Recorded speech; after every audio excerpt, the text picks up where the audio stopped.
Alright, so here's a little helpful video to do a bit of revision. Now, most of the stuff that we're going to do looks at this information processing model, and there's 4 stages to that, so we're just going to look at these in a little bit more depth. So we've got the input here. So the input is what goes on, the information that's available, the cues, all the people moving around, where the ball is, how fast it's coming, that kind of stuff. That's the information available. Okay, and that's a number of different things, and there's a number of different things that can impact on that. So the information available is looking at the cues, the relevant cues that are important at that particular time. What do I mean by relevant cues? Relevant cues are the things that are important for that particular moment in time. So if you're playing badminton, the relevant cues are where the shuttle is, where the opponent is, where the net is. You don't need to know what's going on the next court, so that's irrelevant information. And we deal with them by something called our selective attention. And our selective attention is our ability to filter this information.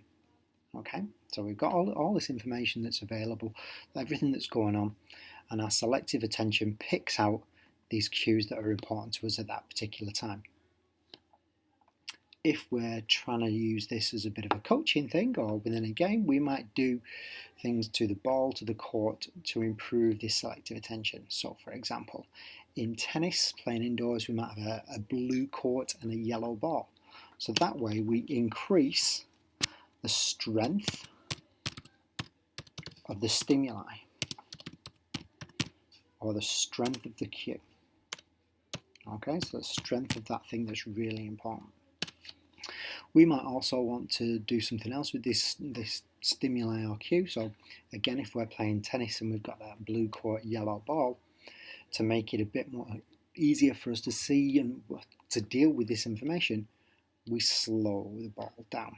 So we get people not to hit it as hard. As we get better, we hit it hard. So the speed of the stimuli, the speed of the cue is really important to us because it gives us time.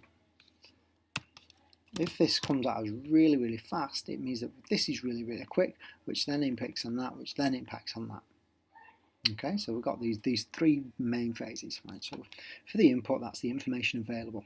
And we're looking for these relevant cues, the most important bits of information. And our selective attention is the thing that filters that information. Now, to help our selective attention out, we increase the strength of the stimuli, increase the strength of the cue, and we slow the speed of the stimuli or the cue down. Okay, as we get better, we can then reduce these 2 things. So that's the input. The next bit is the decision making. So if we've got the information coming into us and the relevant cues are really, really good information, and we've got some past experience, we can then choose what to do. We can make better, more informed decisions on what to do. So we can build a plan and then try and put that in place. So the shuttlecock's coming over my head.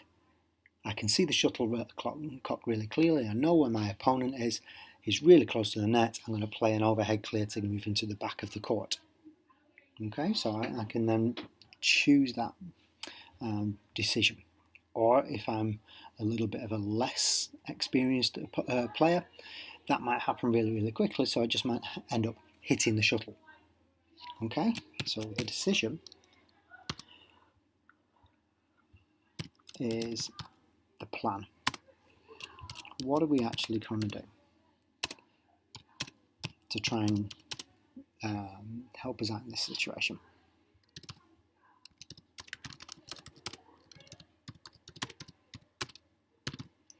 And that's based on the information available.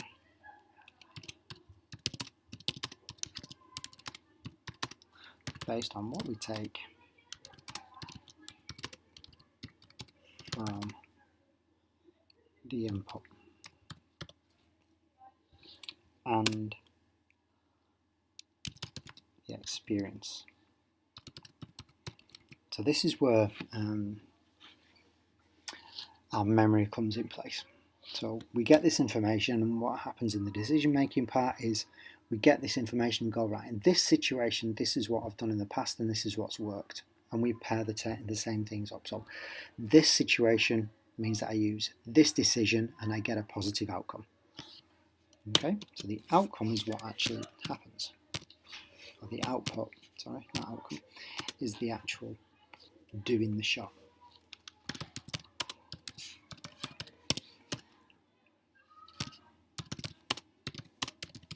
So what you actually do. Now, if we get bad information here, which means that we make a bad decision, that's going to impact negatively on what we do. If we get good information, we make a good decision, it gives us more chance of doing a good thing. If we speed these two things up, it gives us less time to do that. So for example, a tennis serve that's coming at you at 200 k's an hour, we get less time to read the information, less time to decide what to do, and then less time to actually perform the shot. Then it links us back to this feedback. So we've got different types of feedback. So this is where we kind of go, what happened? The result. How did it feel?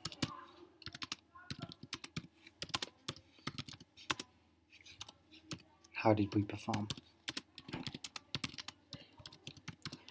Okay, so this is where the feedback section of this particular thing. So we've got input, information available, and our ability to filter the irrelevant stuff. The decision making, making a plan based on the input, and the output, what we physically do with this information. And the feedback is, so what happened, how did it feel, what can we do to perform, and then how can we change maybe for next time. Right, so that's the information processing model. Really key things in there. That's going to help you out a little bit with a number of different parts to this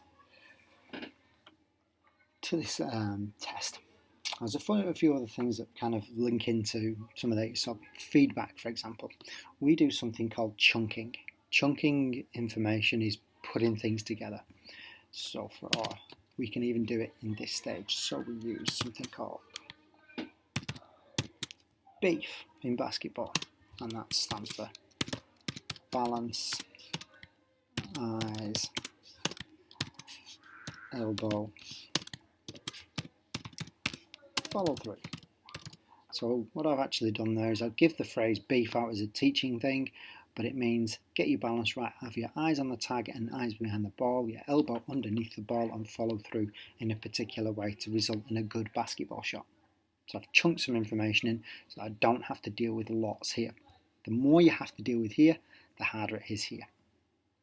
Okay, so I'm trying to limit the amount of stuff going in so I can make a better decision, get a better outcome, and then get some feedback. Okay, so the feedback might be, do you know what, your elbow wasn't quite underneath that ball, so this is what we can do. And this is all this feedback and information. So these two stages link into the stages of learning.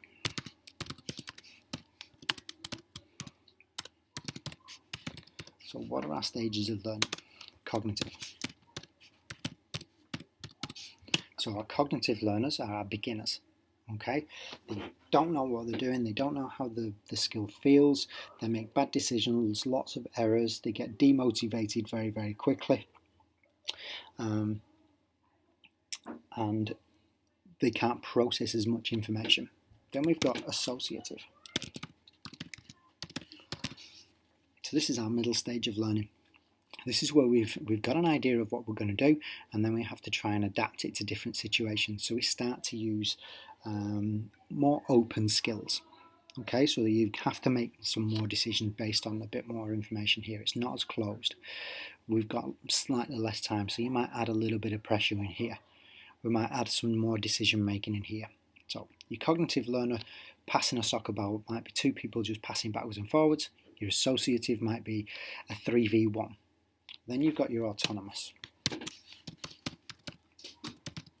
Your autonomous stage of learning is your final one. So that's your highly skilled performer. Makes limited errors, can recognise their own their own mistakes. They know exactly how the skill feels. They seem to have all the time in the world, that kind of stuff. All right. The technique is fluid, efficient, and effective. And that's our autonomous type of stage of learning. So then there are 3 stages of learning. Now, if we go back to this decision-making process, if we go back to this information processing model, cognitive learners need limited input, so we have to limit the stuff that's going on here, give them time to make that, give them feedback, and they're going to rely really on external feedback to go back into here because they don't know how the skill feels.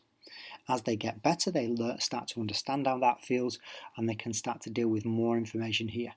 So we move from the cognitive stage to the associative stage, then we start to increase this slightly, maybe speed this up slightly, so that this becomes a little bit quicker, and then they have to perform a skill that they know what to do with in different situations. They then get feedback from those decisions that goes back into that input.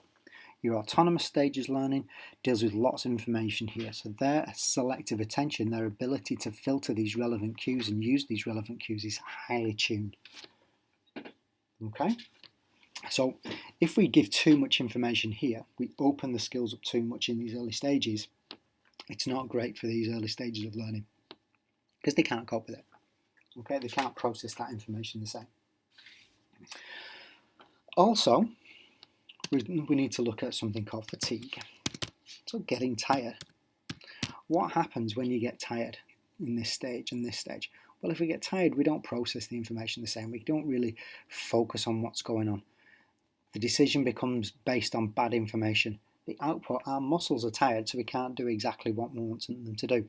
So they're not as effective. So the more fatigued we are, the poorer this is. So we take in bad information, we don't really deal with it particularly well, and we're too tired to perform the skill properly. So fatigue has a bit of a negative impact on us. The last little thing that I'm going to talk about is arousal. Oh no, so 2 more things, sorry. Arousal. So we want thing. I mentioned this in one of our practical things, so arousal. We have an optimum level of arousal. If we're under-aroused, we don't do this particularly well, and we don't do this particularly well. So information going in, we don't really take in those relevant cues. If we're over-aroused, too much goes in, we make bad decisions, and we don't do that. If we are in the zone of optimal performance, so the good arousal, this is really good. We focus on these things really well. Gives us good decisions, we do good things. Okay, so we've got that arousal. And then the last thing is type of practice. Now that's what your assignment was on, so that should be pretty straightforward. So if we're looking at a cognitive learner, having variable practice means lots of things going on here. That's not great for them. We want fixed practice, and we want fixed practice and limiting the things going on. So we close that skill down. We increase our motivation by doing distributed practice. We change things up a little bit so they don't get bored. It's not the same information. We give lots of feedback, positive feedback, and in small amounts. Okay. As we're going through here, we can then start to open those skills up so we can start looking at the variable types of practice. Distributed and masked are used in different ways. So distributed is used to break things up and keep the session interesting. Massed practice is used at this autonomous stage of learning so that you can fine-tune what's going on and give you some pretty detailed feedback each time. So you might do a free throw 50 times, and every time you're going through this loop all of the time. If you're on this first stage of learning, this internal feedback doesn't exist because you don't know what it feels like. Okay, it's only as you move through the stages of learning that kinesthetic awareness, that ability to know how things feel, start to work. Lots of information there.